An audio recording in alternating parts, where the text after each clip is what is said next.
Assalamualaikum warahmatullahi wabarakatuh. Salam sehat semuanya untuk para siswa semuanya.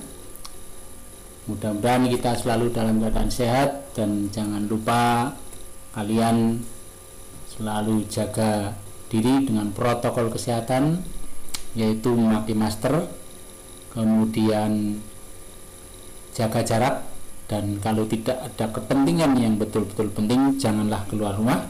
Dan yang selanjutnya, setiap selesai melaksanakan aktivitas dengan cara mencuci tangan dengan menggunakan sabun. Para siswa semuanya, Pak Guru pertama kali akan mengucapkan selamat buat kalian semuanya, karena kalian semuanya sudah berhasil menjadi siswa SMP Negeri 3 Banyumas yang baik ini, dan telah menyisihkan ratusan teman-teman yang lain, sehingga kamu bisa diterima di sekolah ini dengan susah payah lewat online ya anak-anak semuanya. Maka saya ucapkan selamat dan selamat belajar. Untuk kali ini pengenalan lingkungan sekolah atau yang disebut dengan SMPLS SMP Negeri 3 Banyumas akan mengetakan topik, yaitu wawasan Wiyata Mandala, kesadaran berbangsa dan bernegara, nasionalisme dan patriotisme. Bersama saya Bapak Cungge Puji Susanto, Guru BK SMP Negeri 3 Banyumas, dengan alamat Perumahan Kalibakor Indah, Blok G36 RT 7 RW. Baiklah anak-anak, untuk mengawali pertemuan kita kali ini, kita akan membahas yaitu masalah wawasan Wiyata Mandala. Apa sebetulnya yang dimaksud dengan wawasan Wiyata Mandala? Kita lihat bahwa arti dan makna wawasan Wiyata Mandala. Kita lihat, wawasan itu merupakan suatu pandangan atau sikap yang mendalam terhadap suatu hakikat.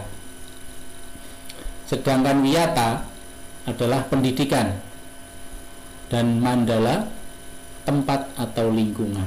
Sehingga yang disebut dengan wawasan Wiyata Mandala adalah sikap menghargai dan bertanggung jawab terhadap lingkungan sekolah sebagai tempat untuk menuntut ilmu pengetahuan. Jadi titik berat kita adalah sikap menghargai dan bertanggung jawab terhadap lingkungan sekolah sebagai tempat untuk menuntut ilmu pengetahuan, daripada arti dan makna wawasan Wiyata Mandala. Selanjutnya, unsur-unsur apa saja yang ada di dalam wawasan Wiyata Mandala atau unsur-unsur Wiyata Mandala. Yang pertama, sekolah merupakan lingkungan pendidikan. Jadi sekolah itu merupakan lingkungan pendidikan, sehingga tidak ada kegiatan lain selain yang bersifat pendidikan yang diperbolehkan di sekolah. Jadi khusus untuk sekolah adalah lingkungan pendidikan. Yang nomor 2, kepala sekolah mempunyai wewenang dan tanggung jawab penuh atas penyelenggaraan pendidikan dalam lingkungan sekolah. Jadi semua kegiatan, semua hal-hal yang berkaitan dengan sekolah itu merupakan tanggung jawab penuh kepada Bapak Kepala Sekolah. Sehingga semua kegiatan, semua acara, semua apa saja yang ada di sekolah harus sepengetahuan dan mendapat izin dari Bapak Kepala Sekolah. Ingat itu ya. Nomor 3, antara guru dan orang tua siswa harus ada saling pengertian dan bekerja erat untuk mengemban tugas pendidikan, yaitu merupakan hubungan yang serasi. Jadi antara guru, orang tua siswa, dan siswa itu harus ada kerjasama yang harmonis, yang serasi, sehingga akan terbentuklah wujud hubungan yang bagus antara guru, orang tua, dan siswa, sehingga kalian bisa belajar dengan tenang, belajar dengan penuh tanggung jawab, karena kalian sudah didampingi oleh Bapak Ibu guru dan orang tua kalian. Di samping itu juga masyarakat yang ada di sekelilingnya. 4. Warga sekolah di dalam maupun di luar sekolah harus menjunjung tinggi martabat dan citra guru. Kita semua warga sekolah, murid, Bapak Ibu guru dan semua harus menjunjung tinggi citra dan martabat guru, baik di sekolah maupun di luar sekolah. Ini yang sangat penting, yang saat-saat ini kurang diperhatikan oleh anak-anak. Ingat ya, selalu junjung tinggi martabat dan citra guru, baik di sekolah maupun di luar sekolah. Sekolah harus bertumpu pada masyarakat sekitar, sehingga terjadi dukungan antar warga. Jadi sekolah yang ada di lingkungan masyarakat tidak boleh berbuat sekendak hati hal-hal yang bertentangan dengan masyarakat. Oleh karena itu antara sekolah dan masyarakat harus harmonis, harus bertumpu pada masyarakat, kegiatan-kegiatan sekolah yang ada di sekolahan. Berikut sekolah dan fungsinya. Sekolah merupakan tempat penyelenggaraan PBM, artinya proses belajar mengajar, harus menanamkan dan mengembangkan berbagai nilai, ilmu pengetahuan, teknologi, dan keterampilan. Nah ini penting sekali yang harus dikembangkan dari diri kalian. Harus ada proses belajar mengajar yang di dalamnya ada nilai-nilai, ada ilmu pengetahuan, ada teknologi dan keterampilan. Oleh karena itu kalian gak usah khawatir untuk belajar di SMP Negeri 3 Banyumas. Tentu akan dibekali nilai, ilmu pengetahuan, teknologi dan keterampilan. Selanjutnya, sekolah merupakan lembaga pendidikan formal, tempat berlangsungnya PBM untuk membina dan mengembangkan ilmu pengetahuan dan teknologi. Tadi sudah dijelaskan bahwa di dalam proses belajar mengajar apa saja yang dikembangkan, antara lain yaitu ilmu pengetahuan dan teknologi. 2. Pandangan hidup atau kepribadian. Jadi pandangan hidup kita, kepribadian kita nanti akan terbentuk di SMP Negeri 3 Banyumas menjadi manusia yang betul-betul berkarakter, berkepribadian sesuai dengan bangsa negara Republik Indonesia kita ini. C. Hubungan antar manusia dengan lingkungan atau manusia dengan Tuhannya. Jadi fungsi sekolah di sini juga bisa untuk mengembangkan hubungan manusia dengan lingkungan. Bagaimana kalian terhadap lingkungan, bagaimana kalian akan bersikap baik terhadap lingkungan, jaga kebersihan, menanam tumbuhan, mengatur tumbuhan supaya indah. Nah ini, maupun manusia dengan Tuhannya. Di sini ada musola, kemudian di sana juga ada masjid dan ada kegiatan sholat bersama, sholat berjamaah, kemudian kegiatan agamaan yang lainnya yang kalian harus paham dan kalian bisa mengikuti dengan baik sesuai dengan agama dan keyakinannya masing-masing. D. Kemampuan berkarya. Jadi manusia tidak hanya teori saja, dididik supaya mampu berkarya, mampu menghasilkan sesuatu yang bermanfaat. Para siswa, fungsi sekolah di sini adalah sebagai tempat masyarakat belajar karena memiliki aturan tata tertib kehidupan yang mengatur hubungan antar guru, pengelola pendidikan siswa dalam PBM untuk mencapai tujuan pendidikan yang telah ditetapkan dalam suasana yang dinamis. Yang dari fungsi sekolah tadi. Anak-anak, selanjutnya ciri-ciri sekolah sebagai ini. Cirinya apa? Kalau sekolah itu sebagai masyarakat belajar itu adalah ada guru dan siswa. Jadi kalau ada guru dan siswa akan menimbulkan PBM, proses belajar mengajar. Bagaimana hanya siswa tok tidak ada gurunya, enggak terjadi proses belajar mengajar, atau guru tok siswanya enggak ada, ya, tidak akan terjadi proses belajar mengajar. Oleh karena itu antara guru dan siswa harus berada dalam satu tempat yang bisa mewujudkan proses belajar mengajar. 2. tercapainya masyarakat yang sadar dan mau belajar dan bekerja keras. Ini penting sekali buat generasi muda. Karena apa?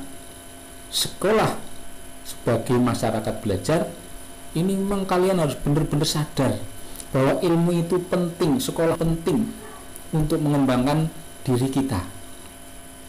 Dan bagaimana supaya kita sadar dan diri kita dengan kepentingan pendidikan itu bisa terwujud dengan bagus? Belajar. Kalian harus mau belajar. Kalian harus mau bekerja keras untuk mewujudkan cita-cita kalian di kemudian hari. Tidak ada suatu keberhasilan yang tidak diperjuangkan. Bahkan ada semboyan, separuh pekerjaan yang diawali dengan bagus berarti separuh pekerjaan itu sudah selesai. Awalilah dengan bagus. Kalian berada di SMP Negeri 3 Banyumas dengan cara sadar akan ilmu, belajar dan bekerja keras. Nomor 3, terbentuknya manusia Indonesia seutuhnya. Manusia Indonesia seutuhnya yaitu manusia yang jasmani dan rohani sosialnya. Nah, ini prinsip-prinsip sekolah. Yang pertama, sekolah sebagai wadah atau lembaga yang memberikan bekal hidup. Jadi kalian bersekolah, setelah selesai sekolah akan memiliki bekal hidup, ya, berupa ilmu pengetahuan, keterampilan maupun sikap untuk bekal hidup di kemudian hari, bisa untuk melanjutkan sekolah atau hidup di dalam masyarakat. Yang kedua, sekolah sebagai institusi tempat peserta didik untuk belajar dan pendidik. Jadi yang membimbing kalian itu pendidik atau guru, ya. Jadi guru di sini berfungsi sebagai orang tua kalian. Tidak hanya mengajar tapi mendidik. Nah, ini penting dicamkan oleh kalian. Bahwa sekolah ini nggak melulu belajar nilainya sekian, tapi akhlak, karakter juga dibentuk supaya terdapat anak yang berkarakter bagus, berakhlak bagus dan pandai IQ-nya. Sekolah sebagai lembaga dengan pelayanan yang adil merata bagi di pelayanannya sama, ya, kan antara yang miskin dan yang kaya, yang besar pendek atau yang tinggi tidak sama akan boleh sama. Siapa yang serius itulah yang berhasil, ya. Siapa yang dengan senang, dengan serius dan mencintai sekolah, maka dialah yang akan berhasil. Nomor 4, sekolah sebagai lembaga pengembangan bakat dan minat siswa. Jadi lembaga pengembangan bakat dan minat siswa yang ada di sekolah yaitu dalam bentuk layanan konseling, koordinasi dengan wali. Nah, ini salah satu bentuk. Jadi di sana dengan konseling ada yang namanya pengembangan bakat dan minat. Nanti kalian akan memperoleh layanan bimbingan konseling untuk kelas 7 oleh Ibu Elita, ya. Nomor 5, sekolah sebagai lembaga pembinaan potensi di luar inteligensi. Tadi sudah saya jelaskan. Di samping sekolah mendidik supaya cerdas, tapi juga di luar kecerdasan itu juga harus dikembangkan. Ada yang bakat sepak bola, bakat bulu tangkis, bakat pecinta alam, bakat pertanian, semua akan dikembangkan di sekolah ini. Salah satu bentuk kegiatannya lewat kegiatan ekstrakurikuler. 6. Sekolah memberikan perhatian serius untuk mengembangkan kemampuan emosional dan sosial. Jadi kalau kalian sekolah di sini, nanti setiap memiliki masalah, ada gangguan-gangguan yang berkaitan dengan emosional atau sosial, kalian akan dibantu. Itu bisa berkaitan dengan emosional kalian oleh wali kelas maupun oleh guru bimbingan dan konseling. Sekolah sebagai sikap dan watak. Jadi sekolah itu enggak hanya mendidik kalian untuk pinter, bina watak dan sikap yang bagus, kepribadian yang bagus. Nah, ini. Nomor 8, sekolah sebagai wahana pendewasaan diri. Nah, ini penting. Kenapa? Kalian sudah di SMP. Pada saat kalian di SD mungkin makan harus diambilkan, cuci piring, pakaian harus diambilkan baru dipakai, belajar harus disuruh. setelah kalian di SMP harus ada peningkatan pendewasaan diri. Makan sesuai dengan jadwal, mulai berani mau membantu asa-asa cuci piring oleh orang tuanya, mungkin mencuci pakaian sendiri lain. Dan juga yang sangat penting, belajar tidak perlu disuruh, tidak perlu dipaksa. Kamu harus bisa mengatur, membuat jadwal sendiri untuk belajar sendiri di rumah, apalagi sekarang sistemnya online. Kalau kalian tidak bisa mengatur waktu diri untuk belajar dengan sendirinya secara dewasa, maka kalian akan ketinggalan terhadap ilmu pengetahuan dan ketinggalan terhadap teman-temanmu yang sudah pandai mendewasakan diri. 9. Sekolah sebagai bagian dari masyarakat belajar. Jadi sekolah juga masyarakat untuk belajar. Nah, itu sekolah sebagai bagian dari masyarakat belajar. Para siswa, lalu bagaimana sekolah? Nah, ini penting kami beritahukan pada kalian sebagai pengetahuan bahwa penggunaan sekolah perlu diatur sebagai berikut, bahwa sekolah sebagai suatu lembaga pendidikan diperuntukkan sebagai tempat proses kegiatan belajar mengajar, tidak diperbolehkan dijadikan sebagai tempat satu ajang promosi atau menjual produk-produk perniagaan. Nah, ini yang tidak ada hubungannya dengan pendidikan, ini tidak diizinkan, tidak boleh. Bagaimana kalau pendidikan? Tentu diizinkan asal izin dari Bapak Kepala Sekolah dan diizinkan oleh Bapak Kepala Sekolah. Kalau tidak, ya tidak boleh. Nomor 2, sekolah merupakan lingkungan yang bebas rokok bagi semua pihak. Anak-anak di SMP 3 sudah merupakan kawasan yang bebas rokok yang sudah lama, sudah beberapa tahun ini, sehingga di SMP 3 tidak ada anak yang merokok. Jangankan merokok, membawa rokok pun akan disita, akan dirahasia, ya. Nanti kalian akan kena rahasia kalau akan bawa rokok. Dan hukumannya cukup berat karena melanggar peraturan sekolah. 3. Penyebaran aliran sesat atau penyebarluasan aliran agama tertentu yang bertentangan dengan undang-undang. Nah, ini tidak boleh, ya. Kita harus waspada. Kalian juga harus waspada, baik di sekolah maupun di luar sekolah. Sekarang banyak sekali aliran-aliran agama dengan menyebar baik lewat dunia maya maupun lewat perseorangan.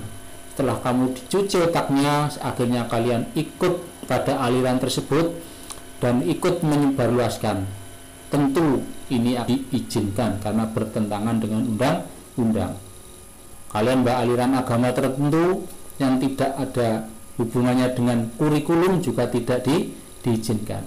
Oleh karena itu, silahkan kalian hati-hati, harus kalian saring, dan sekiranya ada orang, teman atau yang beri pelajaran hal-hal yang kira-kira bertentangan dengan undang-undang atau kurikulum, silahkan laporkan ke Bapak Ibu Guru. Bisa lewat Bapak Ibu Guru pelajaran yang terkait pada Bapak Ibu Guru wali kelas atau Bapak Ibu Guru bimbingan konseling. Silahkan hubungi beliaunya. Atau kalau di rumah ya ke Pak RT, Pak RW, Pak Lurah. Silahkan sampaikan. Nah, ini.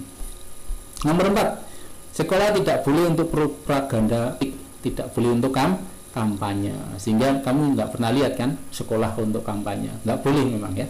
Nah, ini. Nomor 5, sekolah untuk syuting film atau sinetron tanpa izin pemerintah daerah. Nah, ini penting. Jadi nggak semaunya orang syuting di sini, ya. Terus untuk film nggak, harus ada izin dari pemerintah daerah. Bagaimana Pak kalau untuk belajar siswa? Kalau untuk kaitannya dengan belajar siswa tentu diizinkan. 6. Kegiatan kerusakan, perpecahan, perselisihan. Jadi sekolah tidak boleh untuk kegiatan-kegiatan yang bersifat negatif.